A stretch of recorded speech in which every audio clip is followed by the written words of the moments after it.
שלום בר. שלום. בר היא סטודנטית לתקשורת בבינתחומי בהרצליה, ואתם הכנתם קמפיין חדש עם עמותת והדרת. לקמפיין קוראים לא לגבולות 67. נכון. הוא לא קשור לגבולות 67. לא קשור בכלל לגבולות הפנסיה, זה הרעיון, נכון? נכון מאוד, 67 כגיל הפרישה בלבד, שלא ישתמע מכאן שאנחנו פונים לאיזשהו פן פוליטי. אנחנו באים לדבר, לעלות על סדר היום הציבורי, את כל הנושא של גיל הפרישה בכפייה. אנחנו מציעים פה מה שנקרא רעיון שיינתן לאותו אזרח ותיק את זכות הבחירה. האם להמשיך לעבוד מעבר לגיל הפרישה? מי שרוצה את אומרת שיפרוש. בדיוק, או לחילופין שימשיך לעבוד.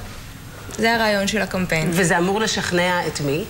אמור לשכנע קודם כל את המחוקקים. לעשות מעשה. לשנות את החוק. לשנות את החוק, בדיוק.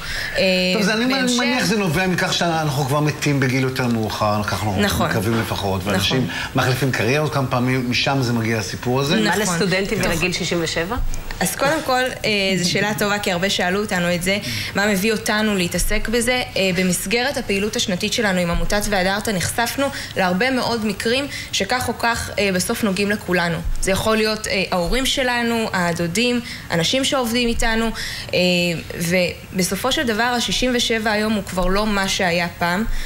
זה גיל חדש שאותה דעה קדומה שעתידו מאחוריו וכבר הוא סיים את מה שהוא יכול להציע, היא לא רלוונטית. זה גיל שתוחלת החיים בו מאוד גבוהה. תוחלת החיים היום התארכה עם כל ההתקדמות הרפואית. אז זה הקליפ שרץ עכשיו, נכון? זה נכון, זה חלק מהקמפיין שלנו שלקחו חלק הרבה מאוד חברי כנסת ודמויות מוכרות מהחברה הישראלית, שבו הם מחזיקים את השלט לא לגבולות 67 לאות תמיכה.